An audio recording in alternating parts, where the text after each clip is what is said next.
welcome to Friday now. We are having to re-record this. Hello, welcome to Friday now. We are having to re-record this because something happened. So if we mentioned previous recordings, that's why. We're kind of doing it over again. Yay for Friday. Yay for Friday. Today, what are we talking about today? You were going to tell me. Oh, so we're going to kind of talk about... So yesterday we started with the bad and then went to the good. And today I don't want to do that. I wanted to talk about the good and then go to the not so good. Okay. So the good is when I was planning on being super petty about Prince William, Meghan Markle felt that. She felt that I was going to be super petty and was like, you can talk about this instead. So she released a letter basically advocating for comprehensive paid leave or family leave, which is important. I talked about in my video. You know, it's an important topic to me. And which we don't have in the United States, unlike most countries. Like every country. Yeah. As she said in her letter, the federal government does not guarantee a single day of paid leave to a single person in the United States. Right. Which for is any reason. Pathetic. Yes. And so, for me, I talked about that. We're pretty reliant on Washington's... we live in Washington State, so they have a family leave program. But I know a couple other nurses who've tried to use it, and it's messy. I'll take your word for it.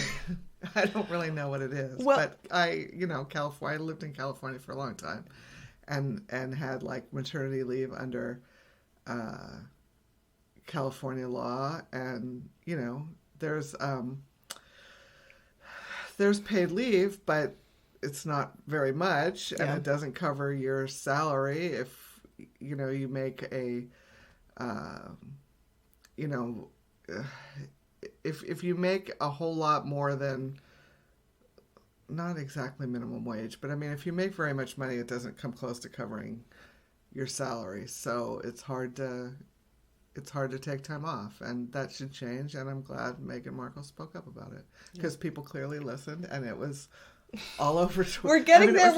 It was all over my Twitter feed from a million different directions. Lots of different people with lots of different. It wasn't just on royals kind of stuff or Well, and on the flip side, too, I like it's, comprehensive family leave because, I work with people who are dying and watching, some of their family members who are still of working age try and kind of game this out so they can help take care of and be present for someone's, end of life. It's stupid. Yeah. It's ridiculous. Yeah. It's so much extra stress. Yes. We should be able to take care of family members in critical times. Birth, Correct. Death, illness. Correct. And the parent who gives birth and the parent who does not give birth should both be able to take time off. Yeah. As we've also had a little discussion in this country this week because... Yeah. Buttigieg. Because of Pete Buttigieg daring to take paternity leave after there are new twins in his household. And well, because twin newborns are easy. It's cake. They're super easy. Yeah. Yeah. Anyway, so why this was so good is the letter is written well. Yeah. She obviously cares about the subject, which you can see because the letter is written very well. Yes. She released it to an organization that knew what to do with it. Yeah. And again, it had a lot of play. It drove a lot of attention to the subject. Yes, which is the whole point. Part of I don't know what we want to call it. But if you're a good celebrity, or if you want to use your celebrity for good as opposed to just being rich and famous. Yeah. One of the ways you can do that is to call attention to things you care about. Yeah. And I think she did it in a good way. And, I know there's griping about it being political and this and that, but it's really, it's a policy thing. And it shouldn't be a political thing. It shouldn't really matter where you stand on some sort of political spectrum. People on all points along that spectrum should be able to, you'd think, agree that having time off to take care of a baby or a sick family member or your spouse or whomever is a good thing. So I don't know.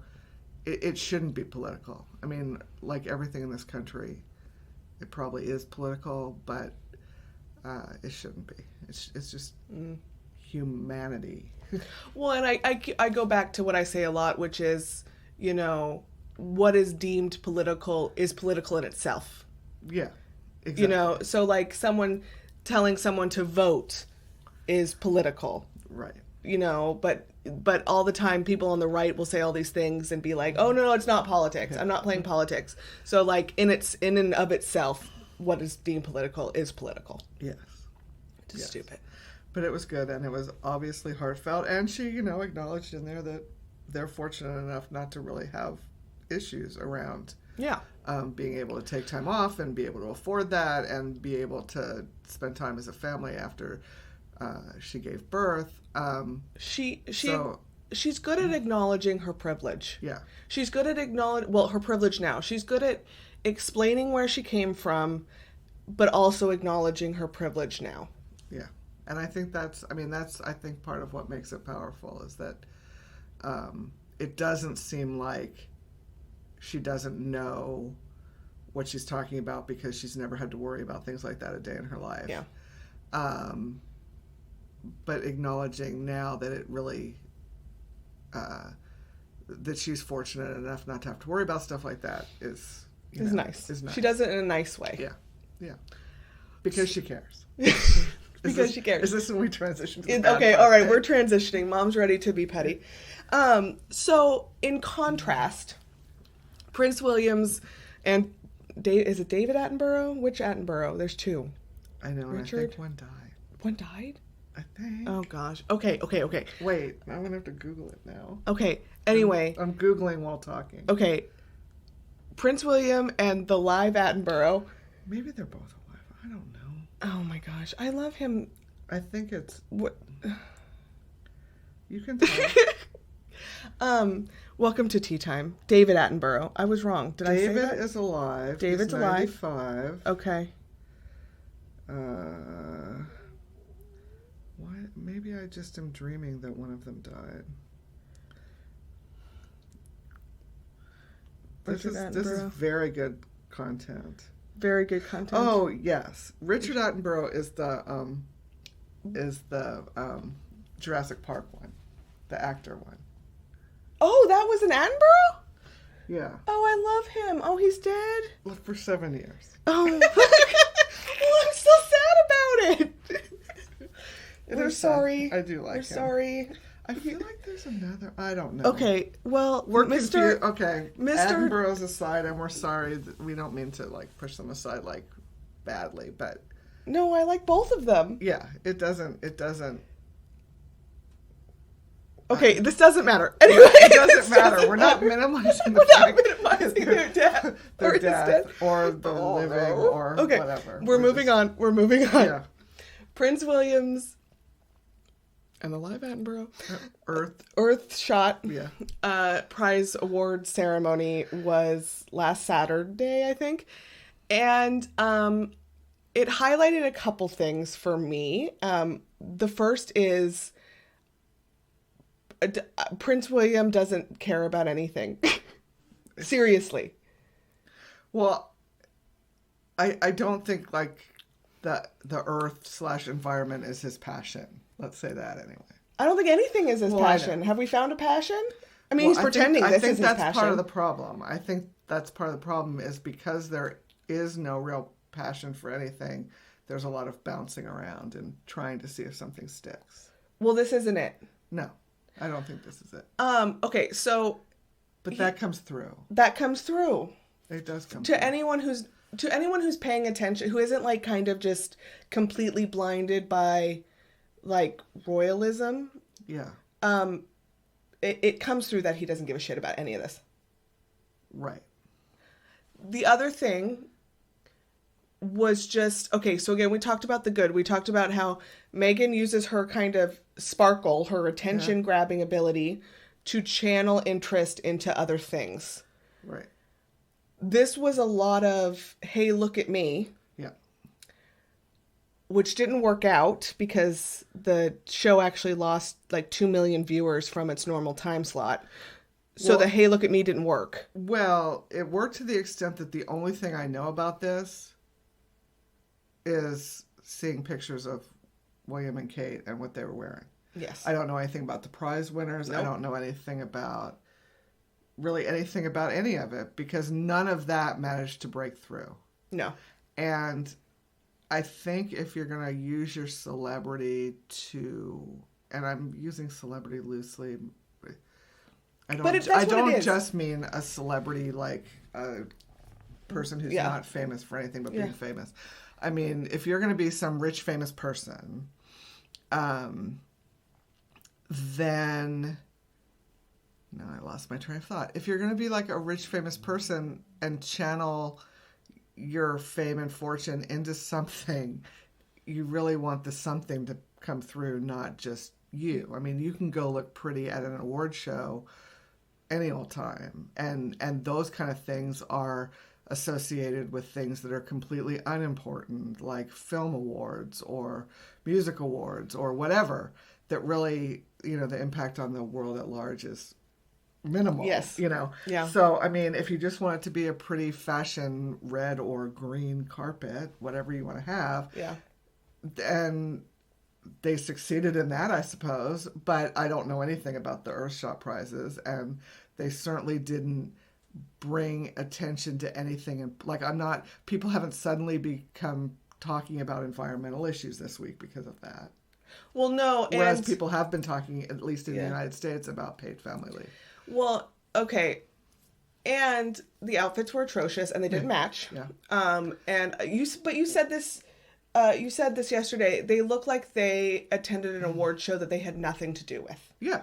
Yeah. That's what it just looked like, any old award show, and talk more about what they're wearing than about anything of importance. And what they're wearing wasn't good.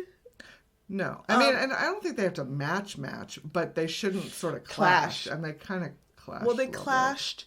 And green for environment. I'm sorry. Like, I said this yesterday. I say Kate dresses like a themed bedroom. But, like, now William's doing it, too. Like, green for environment. Come on. Yeah. Like, come on.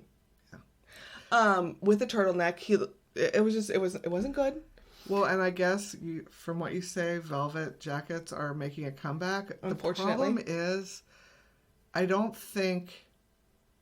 I mean, we've talked before about how they dress their kids. They none of that whole family screams young and hip. And if velvet jackets are suddenly young and hip again, William wearing one isn't going to make him young and hip. It just looks silly. I mean, he looked like either a Bond villain or, I was saying, someone going to a party at the Playboy Mansion in the 70s. I mean, the turtleneck and the velvet and it has almost like it looks kind of smarmy, and it's just more of the oozing of insincerity. Like, come on, this is not how... I mean, I realize people have, stylists and all kinds of things, but they should be helping accentuate you to look like you, and people have a certain style or something. And, velvet jackets and turtlenecks is not in William's wheelhouse, I don't think. And it just is more, this is just not something we really care about. It's all just for the surface looks. Well, and so more things have happened. Afterwards they did that special for People, which does have a British editor, but is an American publication, with more, backstage shots that are all of William and Kate.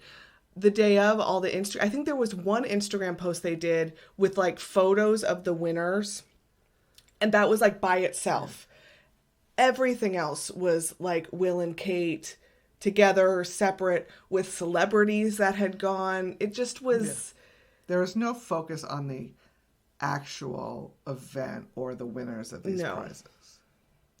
Like a lot of things that they're involved in, it just seemed like something to do so they could say they were doing something. Yeah. That's it. Yeah. Yeah. Yeah, that's it's just it's insincere. And I just thought of this gripe, actually. This is a new Yeah. gripe. But so this isn't the first time she's done it for environmentalism. But a couple years ago, I think it was at a BAFTA event or something, women were asked to wear a certain color. It was like when Me Too was really big, women were asked to wear a certain color. I think black, maybe? Black. Yeah. And Kate didn't do it. It was deemed political. But how is re-wearing something for environmentalism, a very politically charged subject, not political? Right. It's this kind of like playing of the field. Although we may have a kind of skewed view, because I think environmentalism, climate change is much more politicized in the United States than it is other places. That could be true. I think, I mean... But I still think if you're going to say that changing your outfit based on a request... Right. If you're going to say, I'm not doing that for one reason, then part of being royal is not doing it for any reason. Right. Just Right. saying. Should be. Although I did, I read a thing this morning. I don't know what it was. I was just scrolling through Twitter that says that they're not going to let Harry and Meghan have the United States, and they're going to come here and like. I was going to talk to you about this. Okay. That's not going to work. No. I mean, Okay. because one of the reasons that Meghan and Harry are very popular here is because Meghan's American. And unless William and Kate are changing their citizenship, which I highly doubt. I don't think they're We're getting to that. We're getting to that. Can we stay with people for a second? Okay.